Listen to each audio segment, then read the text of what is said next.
उनके साथ मिलके कई तरह के फाइनेंशियल मॉडल्स को प्रोजेक्ट करके और सब। अश्योर्ड पेंशन ये इस यूपीएस का सबसे पहला पिलर है। इसकी डिटेलिंग देखनी चाहिए हमें। जो ये अमाउंट मिलेगा वो रिटायरमेंट से पहले के 12 महीनों की एवरेज बेसिक पे का 50% होगा। मैं रिपीट कर रहा हूं, अश्योर्ड पेंशन का जो अमाउंट है that will be the average of basic पे ऑफ 12 मंथ्स बिफोर सुपर एनुएशन, उसका 50% होगा। और इस फुल पेंशन के लिए जो क्वालिफाइंग सर्विस रहेगी वो रहेगी 25 ईयर्स, यानी 25 वर्ष तक अगर किसी ने काम किया है, सेवा की है, तो उसको फुल पेंशन यानी जो ये अश्योर्ड पेंशन का अमाउंट है वो मिलेगा। 25 साल से अगर कम है लेकिन 10 साल से ज़्यादा है तो उसमें प्रोपोर्शनेट पेंशन रहेगी, प्रो रेटा वो पेंशन का अमाउंट बनेगा। जो कभी किसी कर्मचारी की डेथ हो जाए तो फैमिली पेंशन एक बहुत बड़ा, स्पाउस के लिए ये बहुत बड़ी एम्प्लॉयज की एक रिक्वायरमेंट थी, डिमांड थी।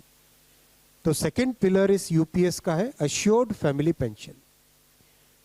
किसी भी कर्मचारी के डिमाइज से पहले, इमीडिएटली पहले जो पेंशन थी, अमाउंट था, उसका 60% मिलेगा एम्प्लॉय के, डिसीज्ड एम्प्लॉय के स्पाउस को। ये सेकंड पिलर है। थर्ड पिलर है अश्योर्ड मिनिमम पेंशन। कई बार देखा कि सर्विस कम होती है और कंट्रीब्यूशन जितना हुआ है उससे एक सफिशिएंट अमाउंट नहीं मिल पाता था, और ये अपने आप में एक बड़ा विषय था केंद्र सरकार के कर्मचारियों का और एनपीएस में जुड़े सभी कर्मचारियों का। इसीलिए एक minimum assured pension, assured minimum pension 10,000 rupees per month, वो इसमें यूपीएस में थर्ड पिलर ये रखा गया है। इसके साथ आगे वाले पॉइंट को जोड़ के करेंगे तो अगर डीएनएस रिलीफ यानी महंगाई से रिलेटेड रिलीफ जो मिलेगी तो वो आज की तारीख में होते होते करीब करीब 15,000 रुपये पर मंथ हो जाती है, which is a substantial relief part of this entire pension system. Fourth pillar है इन्फ्लेशन के साथ इंडेक्सेशन। जैसे केंद्र सरकार के एम्प्लॉयज़ के लिए सैलरी में डीएनएस अलाउंस होता है, उसी पैटर्न पे जो इंडेक्स है, सेम इंडेक्स को यूज़ करके all India consumer price index for industrial workers, इसको यूज़ करके assured pension, assured family pension और अश्योर्ड मिनिमम पेंशन, इन तीनों के तीनों जो आपने पिछले पेज पे तीनों पिलर्स देखे, assured pension, assured family pension और अश्योर्ड मिनिमम पेंशन, इन तीनों के ऊपर इन्फ्लेशन इंडेक्सेशन डीएनएस रिलीफ के बेसिस पे मिलेगा। डीआर, डीए की जगह डीआर, डीएनएस रिलीफ। पांचवा पिलर है इस स्कीम का lump sum payment at superannuation in addition to gratuity. ये एक तरीके से बहुत ही इम्पॉर्टेंट और बहुत ही बड़ी एक रिलीफ मिलेगी।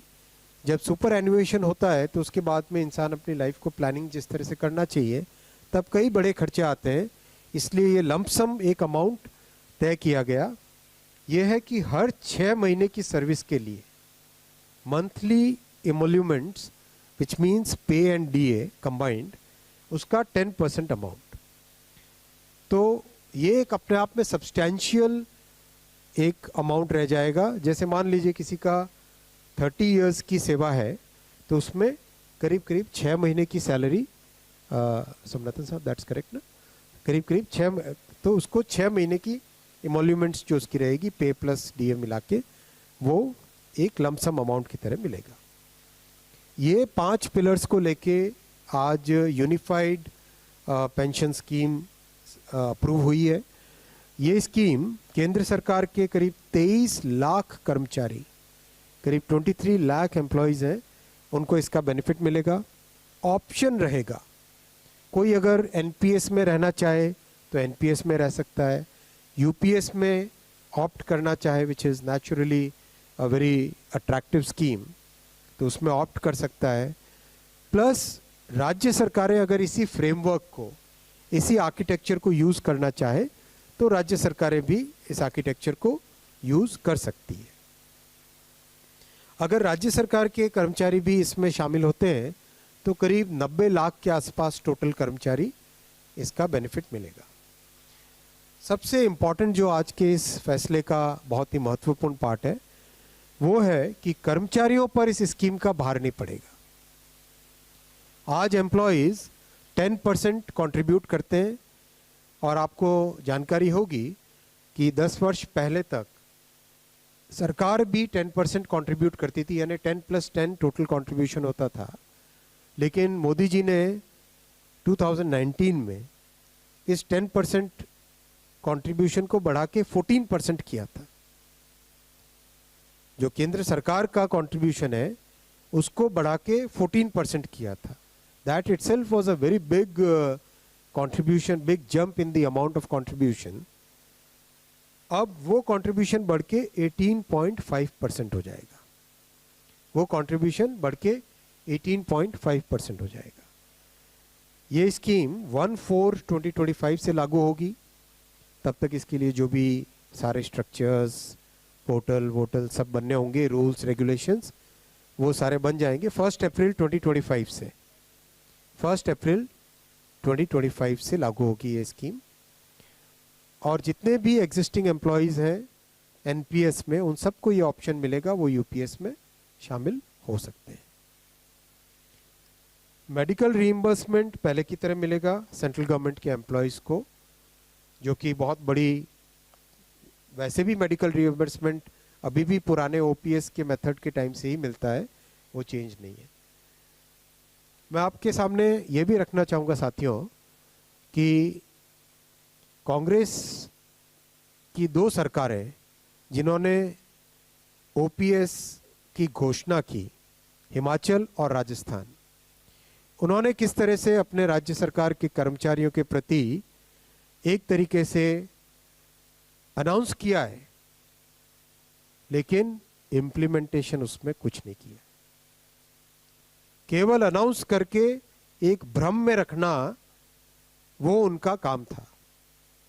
इसके विपरीत प्रधानमंत्री श्री नरेंद्र मोदी जी का जो काम है, आप देखो, ये completely well thought through, extensively consulted, best practices को देख के, और साथ ही साथ इंटरजेनरेशनल इक्विटी, इंटरजेनरेशनल इक्विटी, आने वाली जनरेशन्स पे कोई एक्स्ट्रा भार ना पड़े, इसके लिए इस पूरी स्कीम को फुल्ली फंडेड स्कीम की तरह रखा गया है। फुल्ली फंडेड स्कीम की तरह रखा गया है। जो आज हमारा इसमें रिक्वायरमेंट रहेगा वो आज ही उसको फंड किया जाएगा, न कि हिमाचल और राजस्थान में कांग्रेस गवर्नमेंट्स की तरह आज अनाउंस कर दो, बाद में भविष्य में क्या होगा उसकी कांग्रेस ने कभी चिंता नहीं की। बहुत इंपॉर्टेंट है साथियों कि केंद्र सरकार और सरकारी कर्मचारियों के जो बहुत बड़े हिमायती बनते हैं, वैसी पॉलिटिकल पार्टियों का भी अगर हम इतिहास देखें तो वहाँ पर भी बहुत स्पष्ट तौर पे दिखाई देगा कि जैसे त्रिपुरा में कई वर्षों तक कम्युनिस्ट गवर्नमेंट रही, उन्होंने कभी भी ढंग से टाइम पे कमीशन नहीं रखा। केरला में जब केंद्र सरकार ने 10% से 14% बढ़ाया गवर्नमेंट का कंट्रीब्यूशन, तब केरला की सरकार ने उसको नहीं बढ़ाया। तो जन जन के हित की ध्यान रखना, एम्प्लॉयज़ के हित की ध्यान रखना, ये भावना और इस तरह की कार्यशैली केवल एनडीए सरकार की है। और प्रधानमंत्री श्री नरेंद्र मोदी जी ने आज अपने इस महत्वपूर्ण फैसले से एक बार फिर आपके सामने इसी डिटर्मिनेशन को, इसी भावना को आपके सामने रखा है।